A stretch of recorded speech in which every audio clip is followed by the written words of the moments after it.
কোনেও ইমান ধনী হ'ব নোৱাৰে যে আহিবলগীয়া দিনটো কিনিব পাৰে, আৰু কোনেও ইমান দুখীয়া নহয় যে আহিবলগীয়া দিনটো সলাব নোৱাৰে।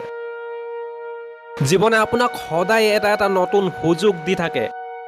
সহজ ভাষাত তাকে অহা কালি বোলে। ভাল মানুহক ভগৱানে কষ্ট দিয়ে, কিন্তু লগ কেতিয়াও নেৰে।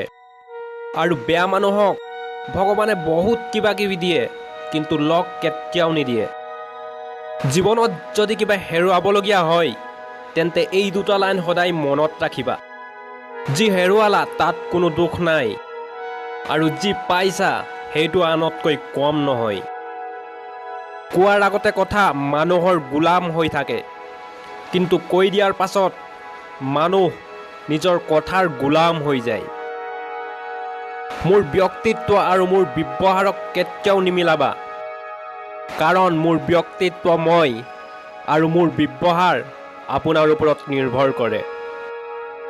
এই পৃথিৱীত অসম্ভৱ একোৱে নহয়।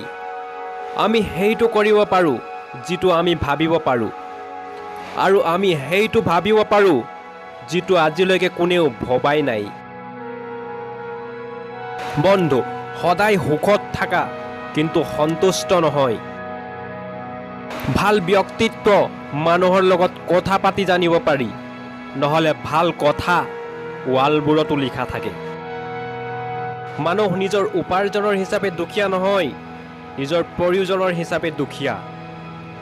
আপোনাৰ প্ৰয়োজন যিমানে বাঢ়ি গৈ থাকিব, আপোনাৰ পইচাও সিমানে খৰচ হৈ গৈ থাকিব, আৰু আপুনি যিমানেই ইনকম নকৰক কিয় কম হ'ব।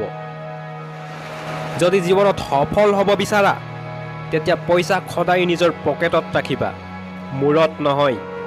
কিয়নো পইচাই আপোনাৰ কাষত থকা ব্যক্তিক সদায় তলতীয়া দেখুৱাবলৈ চেষ্টা কৰিব। যাৰ ওচৰত আশা থাকে তেওঁ লাখবাৰ হাৰিও হাৰি নাযায়। আশা এটা বহুত ডাঙৰ বস্তু। আশাতে গোটেই পৃথিৱী নিৰ্ভৰশীল। নিজৰ আশাক কেতিয়াও নেহেৰুৱাবা, বজাই ৰাখা। সুখ আজি নহয় কালি নিশ্চয় আহিব, কিন্তু জীৱনত সুখ আহিলে কেতিয়াও অহংকাৰ নকৰিবা, কিয়নো এই পৃথিৱীত একোৱেই স্থায়ী নহয়। মোক কোনেনো মনত ৰাখিব এই পৃথিৱীত? হে ঈশ্বৰ, প্ৰয়োজন নহ'লেতো আপোনাকো কোনেও মনত নেপেলায়। বন্ধু, নিজকে এনেদৰে গঢ়া যে মানুহে যিকোনো সময়তে সুখত হওক বা দুখত আপোনাক মনত পেলাব। সকলো সমস্যাৰে দুটা সমাধান থাকে, হৰুৱাই দিয়া নাইবা হাৰি যোৱা। নিৰ্ণয় আপোনাকে কৰিব লাগিব। যেতিয়া মানুহ অশিক্ষিত আছিল, তেতিয়া পৰিয়াল এটা আছিল। ভাগ হোৱা পৰিয়ালত মই শিক্ষিত লোক দেখিছোঁ। যদি আপোনাক সফল হ'ব আছে, তো সকলোতকৈ বেছি আপুনি, তাৰ পাছত আমি, আৰু সকলোতকৈ কম মই শব্দটোৰ ব্যৱহাৰ কৰক। মই, কেৱল মই, এইটো এনেকুৱা এটা শব্দ যিটোৱে আপোনাৰ অহংকাৰক কেতিয়াও মূৰৰ পৰা নামিব নিদিয়ে। এইটোক সদায় তলত ৰাখা। কিমান কি জানিব সেইজন ব্যক্তিয়ে যিজনে মোৰ হাঁহি মুখখন দেখিও কৈ দিব পাৰে কিয় দুখ কৰিছা। যেতিয়া আপোনাৰ খং উঠি থাকে তেতিয়া কোনো সিদ্ধান্ত নল'ব, আৰু যেতিয়া আপুনি আনন্দিত হৈ থাকে তেতিয়া কোনো কথা নিদিব। এই দুটা কথা সদায় মনত ৰাখিবা। জীৱনত কেতিয়াও লজ্জিত হ'ব নালাগিব। হৃদয়ত আনক ইমানেই স্থান দিয়ক যিমান তাই তোমাক দিয়ে, নহ'লে নিজেই কান্দিবা নাইবা তাই তোমাক কন্দুৱাব।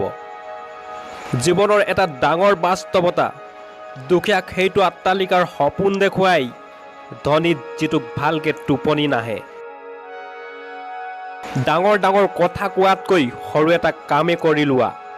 কেৱল কথা কৈ থাকিলে নহ'ব বন্ধু, তোমাক সেই কামটো কৰিব লাগিব যিটোৱে তোমাক সফলতা দিব।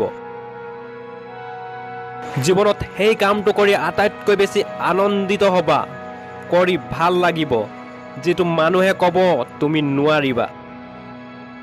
যদি তোমাক বিচনালৈ যোৱাৰ বহুত সময়লৈকে টোপনি নাহে, তো বুজি লোৱা তুমি এই পৃথিৱীৰ জ্ঞানী মানুহৰ এজন। মৃত্যুৰ সময় কেতিয়া আহিব একো ক'ব নোৱাৰি, পাপ কৰি গঢ়া সম্পত্তিৰে বেছি ফল ধৰাব নোৱাৰি। আহাৰত যদি কোনোবাই বিষ মিলাই দিয়ে তেতিয়া তাৰ চিকিৎসা কৰিব পাৰি, কিন্তু কাণত যদি কোনোবাই কিবা বিষ ঢালি দিয়ে তেতিয়া তাৰ কোনো চিকিৎসা নাই। সেয়ে নেগেটিভ মানুহৰ পৰা সদায় আঁতৰি থাকিবা। ভাল মানুহ তেতিয়া বেয়া হৈ যায় যেতিয়া তাৰ ভাল কৰ্মৰ মানুহে বেয়া গুণ গাব ধৰে। ঘৰৰ মুৰব্বী হোৱাটো সহজ কথা নহয়। তেওঁৰ অৱস্থাও ছালৰ সেই টিন পাতৰ নিচিনা হয়। ৰ'দ বৰষুণ বতাহ সকলো সহ্য কৰিব লাগে, কিন্তু তাৰ তলত থকা মানুহবোৰে কয় বহুত মাত দিয়ে আৰু গৰমো বহুত সোনকালেই হয়।